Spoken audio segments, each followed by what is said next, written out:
کسی ملک کی بستیاں اور شہر تب ویران ہوتے ہیں جب ان سے انصاف اٹھ جاتا ہے۔ ایک دفعہ ایک طوطا اور طوطی کا گزر ایک ویرانے سے ہوا۔ ویرانی دیکھ کر طوطی نے طوطے سے کہا کہ یہ کس قدر ویران گاؤں ہے۔ طوطے نے کہا، لگتا ہے یہاں کسی الو کا گزر ہوا ہے۔ جس وقت طوطا اور طوطی باتیں کر رہے تھے، عین اسی وقت ایک الو بھی وہاں سے گزر رہا تھا۔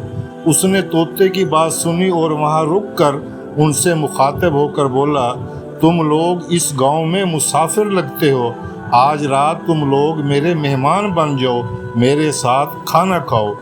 الو کی محبت بھری دعوت سے طوطے کا جوڑا انکار نہ کر سکا اور انہوں نے الو کی دعوت قبول کر لی۔ کھانا کھا کر جب انہوں نے رخصت ہونے کی اجازت چاہی تو الو نے طوطی کا ہاتھ پکڑ لیا اور کہا، تم کہاں جا رہی ہو؟ طوطی پریشان ہو کر بولی، یہ کوئی پوچھنے کی بات ہے، میں اپنے خامند کے ساتھ واپس جا رہی ہوں۔ الو یہ سن کر ہنسا اور کہا، یہ تم کیا کہہ رہی ہو، جبکہ تم تو میری بیوی ہو۔ اس بات پہ طوطا اور طوطی الو پر جھپٹ پڑے اور گرما گرمی شروع ہو گئی۔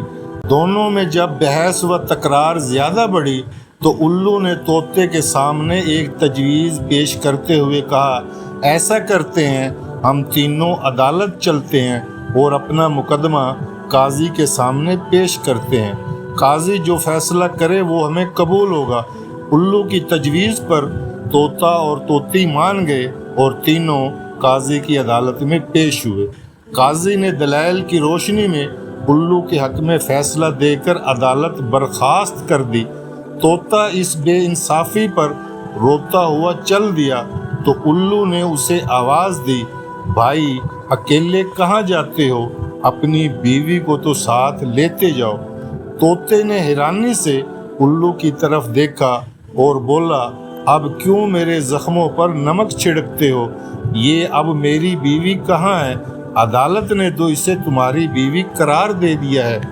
الو طوطے کی بات سن کر نرمی سے بولا، نہیں دوست، یہ طوطی میری بیوی نہیں بلکہ تمہاری ہی بیوی ہے۔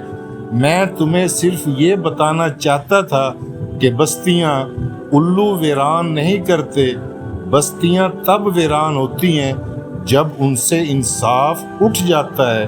ہمارے ہاں بھی انصاف کے لیے انسان کو کئی سالوں تک عدالت میں دھکے کھانے پڑتے ہیں، انصاف حاصل کرنے کے لیے اسے لاکھوں روپے لگانا پڑتا ہے، پھر بھی اس کو انصاف نہیں ملتا۔ جس معاشرے میں بے انصافی ہوتی ہے وہ معاشرہ تباہ و برباد ہو جاتا ہے۔ بات اچھی لگی ہو تو آگے بھی ضرور شیئر کرنا۔